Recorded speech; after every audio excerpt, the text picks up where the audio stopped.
Hello.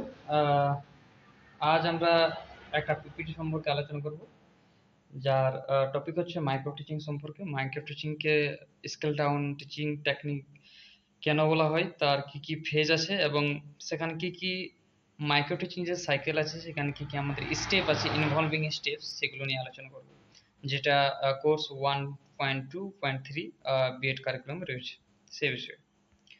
তো first যে বিষয়ে আলোচনা করা হবে, প্রথম হচ্ছে ইন্ট্রোডাকশন, যে মাইক্রো টিচিং কি, মাইক্রো টিচিং সম্পর্কে কিছু আহ, পূর্ব আলোচনা। তারপর বিস্তারিতভাবে আলোচনা হবে যে কেন মাইক্রো টিচিংকে স্কেল ডাউন টিচিং টেকনিক বলা হচ্ছে। তারপর different phase of micro teaching. 4 নম্বরে আছে steps in micro teaching cycle, micro teaching চক্রের বিভিন্ন ধাপগুলো, এবং শেষে আছে কনক্লুশন।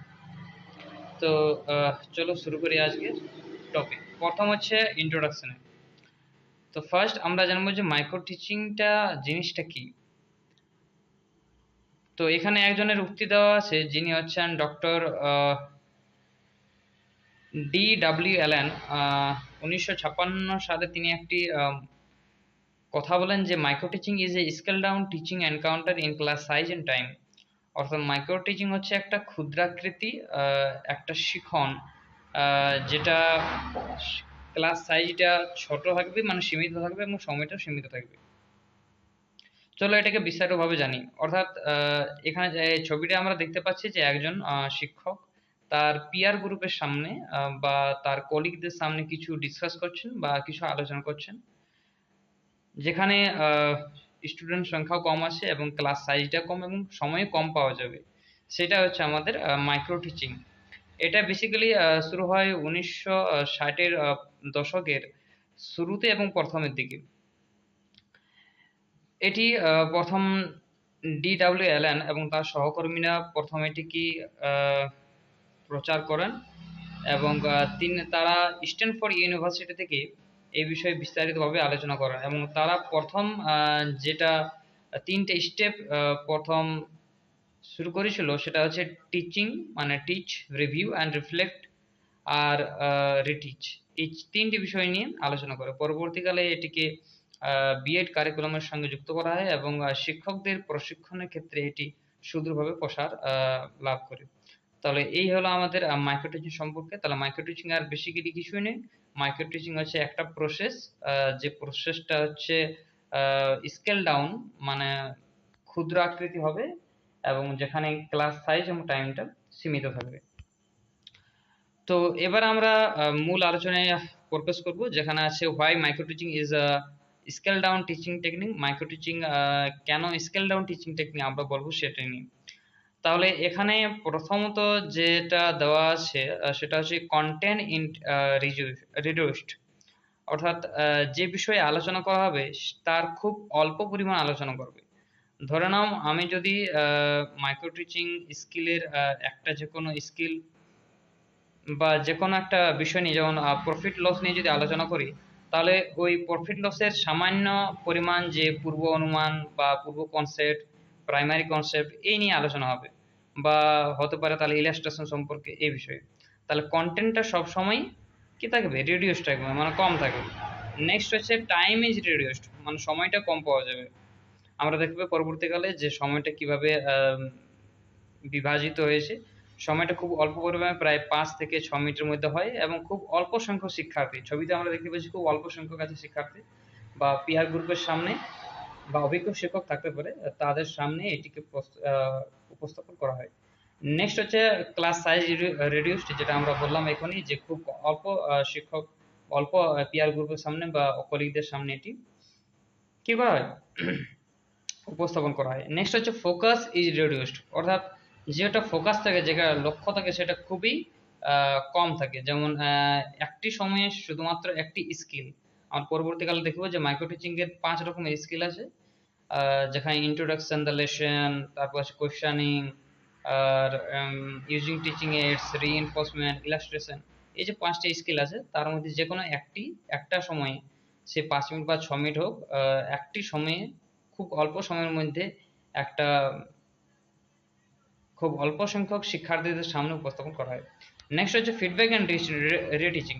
অর্থাৎ যখনই উপস্থাপন হয়ে যাবে তখনই তারপরে বা তার শেষে ফিডব্যাকের একটা সুযোগ আছে, বা ফিডব্যাক দিতে পারে কলিগ দিতে পারে বা যে অভিজ্ঞ শিক্ষক আছে তারা দিতে পারে, যেটাকে আবার এটা কিভাবে ডেভেলপ করা যায় বা কিভাবে যে উপস্থাপনটা আছে যে পড়া শিক্ষণটা সেটা কিভাবে আরো উন্নত করা যায়, টিচিংটা কিভাবে আরো উন্নত করা যায় সেই বিষয়ে। তাহলে রিটিচিং এর একটা সুযোগ আছে। এনভায়রনমেন্ট ইজ ডিফারেন্ট, মানে যে পরিবেশটা আছে এখানে সেটাকে সম্পূর্ণ আলাদা। একটা নর্মাল ক্লাস আর এখানে যে মাইক্রো টিচিং এর ক্লাস, এটার মধ্যে খুবই অনেকটাই পার্থক্য আছে। এনভায়রনমেন্টটা সম্পূর্ণ আলাদা, যে এনভায়রনমেন্টটা এখানে সিমুলেটেড ভাবে করা যেতে পারে বা খুব অল্প সংখ্যক শিক্ষার্থীর সামনে, কিন্তু আসল যে ক্লাস সেখানে এনভায়রনমেন্ট আলাদা থাকে এবং 40 জন, প্রায় 40 থেকে 50 জন শিক্ষার্থীর সামনে উপস্থাপন করতে হয়। তাহলে এই যে কারণগুলো আছে, এটা এই জন্যই আমরা মাইক্রো টিচিংকে স্কেল ডাউন টিচিং টেকনিক বলছি। কারণ একটা নর্মাল ক্লাসেরই একটা ছোট্ট ক্ষুদ্র সংস্করণ, যেটা আমরা আহ, আমাদের টিচিং স্কিলটাকে দক্ষ করা তোলার জন্য এটাকে আমরা ব্যবহার করে থাকি। নেক্সট আছে যেটা different phase of micro teaching. কি কি ফেজ আছে আমাদের এখানে সেগুলো দেখব। তাহলে অ্যাকর্ডিং টু ক্লিফট আর আদার্স 1976 সালে তারা মাইক্রো টিচিং এর 3টি ফেজের কথা বলেছেন। একটা হচ্ছে knowledge acquisition phase, skill acquisition phase আর ট্রান্সফার ফেজ। 3টি ফেজ 3টি পর্যায়ে হয়ে থাকে। নলেজ একুইজিশন ফেজটা যেটা হয় সেটা হচ্ছে প্রি অ্যাক্টিভ, মানে পূর্ব আগে হয় যেটা। আর যেটা স্কিল একুইজিশন ফেজ আছে সেটা হচ্ছে অ্যাক্টিভ ফেজ, মানে যেটা স্কিল চলাকালীন হবে বা মাইক্রো টিচিং চলাকালীন হয়।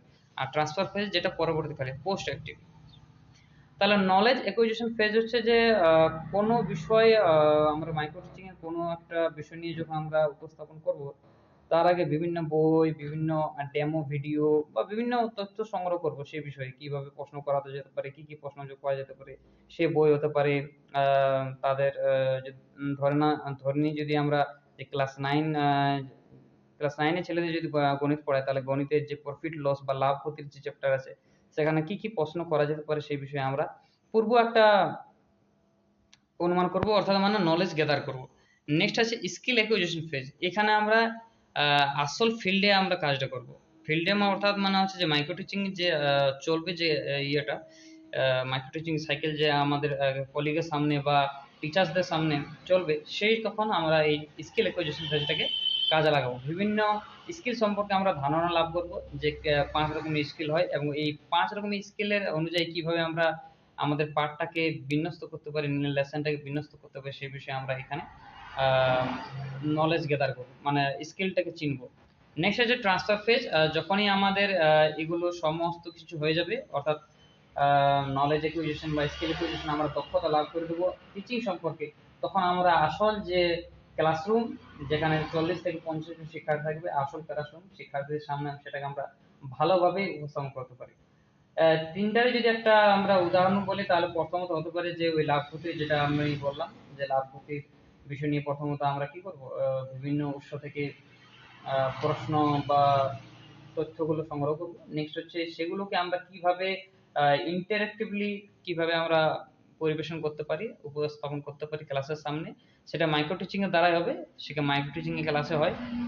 নেক্সট যখন আমরা সেই স্কিলটাকে আরো ভালোভাবে আয়ত্ত করে ফেলি, বিভিন্ন স্কিলগুলো যেগুলো আছে, যে কোশ্চেনিং স্কিল, ইলাস্ট্রেশন স্কিল, আরো যে 3 রকম স্কিল আছে, সেগুলো যখন আমরা ভালোভাবে আয়ত্ত করে ফেলি, তখন আমাদের আসল কাজ হয় যে ট্রান্সফার ফেজ, মানে যে ক্লাস আছে সেই ক্লাসের মধ্যে কিভাবে ওই স্কিল, প্রত্যেকটা স্কিল ধরে ধরে কিভাবে আমরা আহ এইগুলো প্রত্যেকটা স্কিল ধরে ধরে কিভাবে আমরা উপস্থাপন করতে পারছি সে বিষয়ে।